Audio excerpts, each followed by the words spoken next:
Un convoy de suministro militar, cargado de combustible y munición, avanza en dirección a la península de Crimea. Para los mandos rusos, la ruta elegida a través de Armiansk parece la opción más lógica tras el aumento de la presión ucraniana sobre otros pasos clave del norte, como la zona de Chongar. Sin embargo, en la guerra moderna, la concentración de tráfico militar en vías predecibles transforma rápidamente un corredor estratégico en un embudo vulnerable. Más allá de la destrucción material de un vehículo concreto, este suceso pone de manifiesto una dinámica mucho más profunda. Cómo las Fuerzas Armadas de Ucrania intentan alterar el equilibrio en el frente sur, erosionando el sistema logístico que sostiene a las tropas rusas en Zaporilla y Jersón. Sin necesidad de lanzar una gran ofensiva terrestre, el núcleo de la noticia se sitúa en los accesos septentrionales de Crimea. Una geografía crítica, donde los caminos se estrechan y los movimientos de tropas y suministros se vuelven difíciles de ocultar. Según los datos que manejan analistas del sector y el material de base, Ucrania ha intensificado una campaña de ataques de precisión en la retaguardia, que acumula más de 160 impactos reportados contra objetivos de medio alcance, afectando a más de 65 depósitos de municiones y logística, además de numerosos puntos de control de drone y talleres. En este escenario, la interceptación de un convoy en los alrededores de Armiansk, donde se calcula que cerca de 50 vehículos militares rusos resultaron afectados o dañados, representa un ejemplo de manual sobre cómo la saturación de una ruta alternativa puede jugar en contra de quien la utiliza. Los actores implicados en esta maniobra reflejan la evolución técnica del conflicto. Por un lado, la logística rusa se ve obligada a movilizar camiones cisterna, transportes de carga pesada y sistemas de protección, como baterías antiaéreas Pansir o Buk M2 y equipos de guerra electrónica, para intentar blindar sus líneas de abastecimiento. Por otro lado, las fuerzas ucranianas emplean una combinación de drones de reconocimiento de largo alcance, como el modelo húngaro Leica 100, para monitorizar el terreno desde la altura, coordinando posteriormente el ataque con drones FPV, un tipo de armamento económico y preciso que actúa directamente sobre el terreno. Esta combinación permite a Kiev identificar no solo la posición de los vehículos, sino también la naturaleza de su carga antes de decidir el momento exacto del impacto. La importancia de este acontecimiento radica en la extrema dependencia que el ejército ruso tiene de la península de Crimea, la cual funciona no solo como un símbolo político, sino como una plataforma militar indispensable para abastecer las operaciones en el flanco sur. Si las carreteras que conectan el continente con la península, como Chongar, Perekop, Murne, Stavki o la propia Armiansk, dejan de ser seguras, el ritmo de suministro de proyectiles, piezas de repuesto y combustible empieza a fragmentarse. Para un comandante en el frente, un retraso de pocas horas en la llegada de un convoy puede significar la pérdida de capacidad de fuego de su artillería o la inmovilización de sus blindados en pleno combate. No obstante, en el plano estrictamente informativo, es fundamental separar los hechos constatados de los elementos que aún requieren confirmación independiente. Si bien la presión sobre las rutas de transporte y la vulnerabilidad de los convoyes son una realidad táctica indiscutible, la cifra exacta de 50 vehículos afectados y el alcance real de los daños en la infraestructura vial de Armiansk provienen principalmente de informes y reconstrucciones de la parte ucraniana y de analistas de fuentes abiertas. La opacidad propia de las operaciones militares impide verificar de forma inmediata si todos los camiones integrados en la columna sufrieron daños irreparables o si una parte del convoy logró dispersarse. Tampoco se ha precisado de manera oficial el impacto exacto que este bloqueo temporal ha tenido en las líneas defensivas de la primera línea de fuego para el público en España y en el conjunto de la Unión Europea.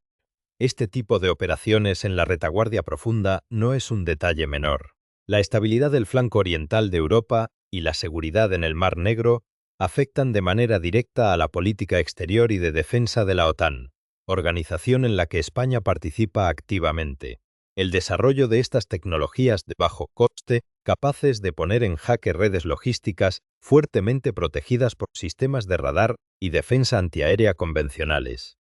redefinen los manuales de estrategia militar europeos y plantea serias preguntas sobre la protección de infraestructuras críticas en el entorno internacional actual. La gran incógnita ahora es si Rusia logrará adaptar la dispersión de sus fuerzas a tiempo,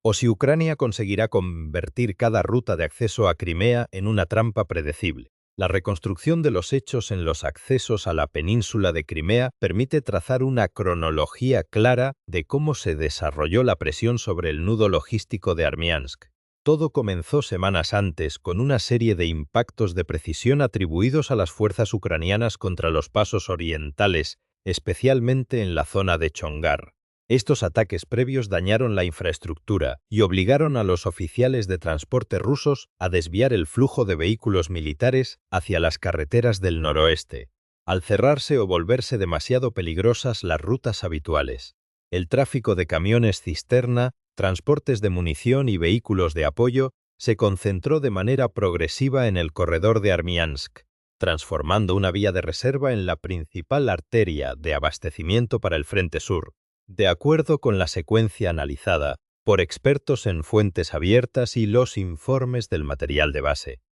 el movimiento crucial se detectó cuando un convoy militar ruso de gran envergadura inició su marcha hacia el norte de Crimea. En la cabecera de la columna y distribuidos de forma estratégica, se desplazaban sistemas de defensa antiaérea de corto y medio alcance, concretamente unidades Pantsir y sistemas Buk M2. Cuya misión principal era establecer un paraguas de protección contra amenazas aéreas. Junto a ellos, vehículos dotados de equipos de guerra electrónica operaban de forma continua con el objetivo de emitir señales de interferencia que neutralizaran los canales de radio y los sistemas de guiado por satélite de posibles artefactos enemigos en la zona A. A pesar de este despliegue de protección, la vulnerabilidad del convoy aumentó en el momento en que se aproximó al cuello de botella geográfico de Armiansk. Las características de la ruta obligaron a los conductores a reducir la velocidad y a disminuir la distancia de seguridad entre los vehículos para poder avanzar de forma ordenada por el paso. De forma paralela, en un sector no especificado de la retaguardia, operadores ucranianos mantenían en el aire un dron de reconocimiento de largo alcance Leica 100.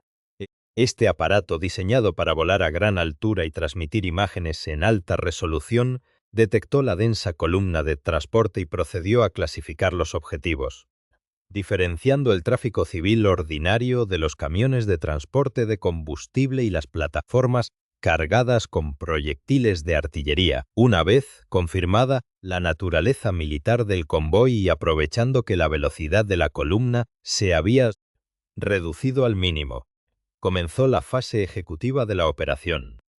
Según las informaciones proporcionadas por las fuentes del material de base, se lanzaron oleadas de drones FPV contra los puntos más sensibles de la formación. Las primeras explosiones se dirigieron intencionadamente contra los vehículos de vanguardia y los camiones cisterna. El impacto sobre el combustible generó incendios que bloquearon de inmediato la carretera, impidiendo tanto el avance de los camiones que venían por detrás como la retirada de los que ya habían ingresado en el sector más estrecho del paso logístico. La situación sobre el terreno se complicó de forma inmediata debido a la propia naturaleza de la carga del convoy. Las detonaciones secundarias de las cajas de munición afectaron a los vehículos adyacentes, extendiendo los daños a lo largo de la columna. El informe de la parte ucraniana señala que aproximadamente 50 vehículos militares rusos resultaron dañados, destruidos o directamente inutilizados durante este episodio. Entre el material afectado, no solo se contabilizaron camiones de transporte pesado y cisternas de combustible, sino también vehículos de reparación técnica y unidades de escolta que quedaron atrapadas en el embotellamiento subsiguiente provocado por el ataque, inmediatamente después de la incursión. La respuesta de los mandos rusos sobre el terreno generó una nueva dinámica de objetivos vulnerables. Las unidades de ingenieros y los equipos de recuperación de vehículos pesados tuvieron que desplegarse en la zona afectada para intentar retirar los restos calcinados de la calzada y reabrir el tráfico. Al mismo tiempo, las fuerzas de seguridad establecieron perímetros de protección en torno a los vehículos supervivientes que permanecían detenidos a la espera de órdenes. Este proceso de gestión de crisis forzó a las tripulaciones a permanecer estáticas durante horas en un área ya identificada por el enemigo, lo que prolongó la situación de riesgo y mantuvo paralizado el flujo de suministros hacia las posiciones del frente, en el ámbito de las declaraciones oficiales y las versiones contrapuestas. Los comunicados emitidos reflejan la habitual disparidad de criterios en el análisis de daños de este conflicto, mientras que los informes de Kiev enfatizan el éxito de la misión como un golpe estructural a la capacidad de resistencia del flanco sur ruso. Las fuentes oficiales de Moscú tienden a destacar la actividad de sus sistemas de defensa aérea y la resiliencia de sus redes de ingenieros para restablecer la circulación en tiempos reducidos. Conviene subrayar que al no existir observadores independientes sobre el terreno en esa zona específica, detalles técnicos como el número exacto de interceptaciones exitosas por parte de la guerra electrónica rusa o el porcentaje de camiones que pudieron salvar la carga siguen bajo un estricto margen de discusión militar. El análisis de este combate de retaguardia demuestra que la eficacia de la acción no se mide únicamente por el número de bajas materiales,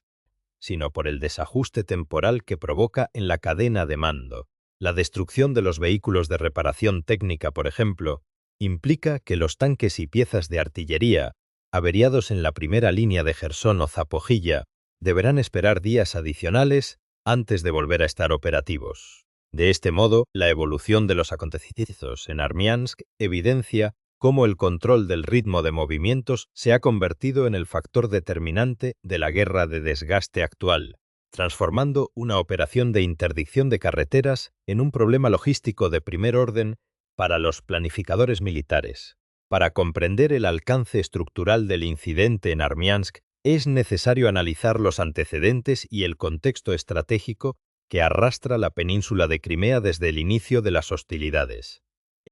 Históricamente, este territorio ha funcionado como la gran base de retaguardia para las operaciones del ejército ruso en las regiones de Jersón y Zaporilla. Sin embargo, a medida que las fuerzas ucranianas han ido adquiriendo y desarrollando sistemas de precisión de medio y largo alcance, la ventaja geográfica de la península se ha transformado de forma paulatina. Los aeródromos, las refinerías, los centros de mando y, por encima de todo,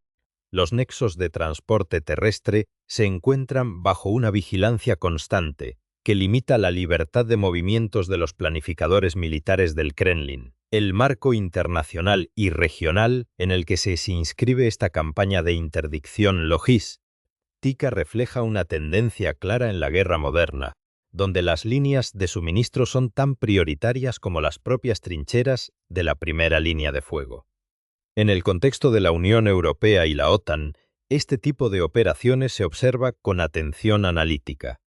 ya que demuestra la vulnerabilidad de las redes logísticas centralizadas frente a tecnologías de bajo coste y alta precisión, como los drones FPV y las plataformas de reconocimiento aéreo.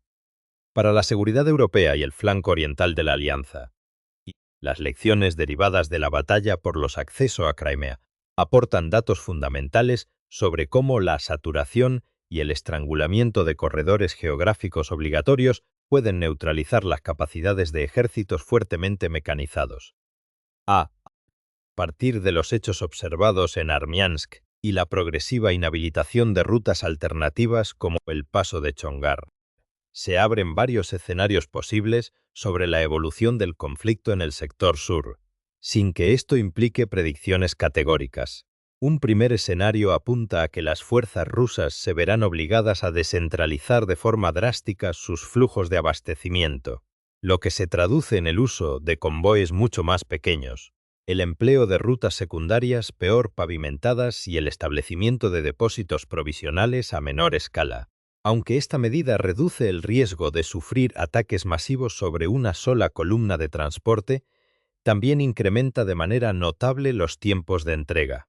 eleva el desgaste técnico del material rodante y complica la coordinación de las unidades que dependen de un flujo continuo de munición pesada. Un segundo escenario contempla una intensificación del despliegue defensivo ruso en los puntos críticos de entrada a la península. Esto implicaría detraer sistemas de defensa aérea de cobertura de corto alcance y complejos de guerra electrónica, avanzados directamente desde las zonas de combate del frente para resguardar las carreteras del norte de Crimea.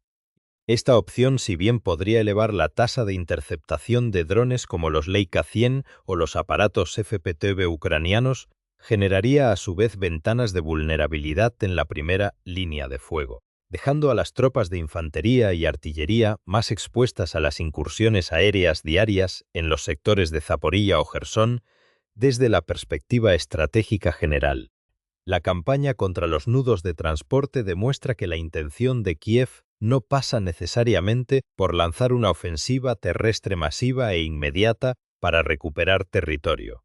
sino por provocar un colapso operativo mediante el desgaste sistemático. Si las carreteras de acceso se vuelven permanentemente inseguras o inutilizables, Crimea podría dejar de operar como una plataforma de lanzamiento segura para convertirse en una zona aislada que requiera más recursos para su propia defensa de los que aporta a las operaciones en el continente. El verdadero daño de estas acciones no se refleja únicamente en la chatarra militar abandonada a los lados de la calzada, sino en el retraso acumulado de los suministros esenciales, en los desvíos kilométricos obligatorios y en la incertidumbre de los mandos en el frente que deben operar sin la certeza de cuándo recibirán sus próximas dotaciones de fuego. El cierre de este análisis nos devuelve a la realidad de una guerra de desgué,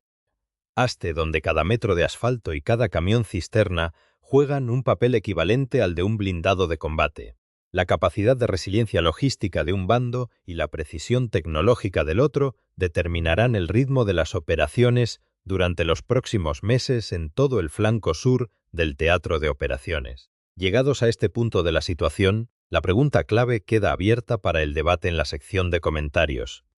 ¿Qué factor consideran que tendrá un mayor peso específico en el desarrollo de esta disputa por la península? ¿El daño material directo y la pérdida de vehículos de suministro, o el efecto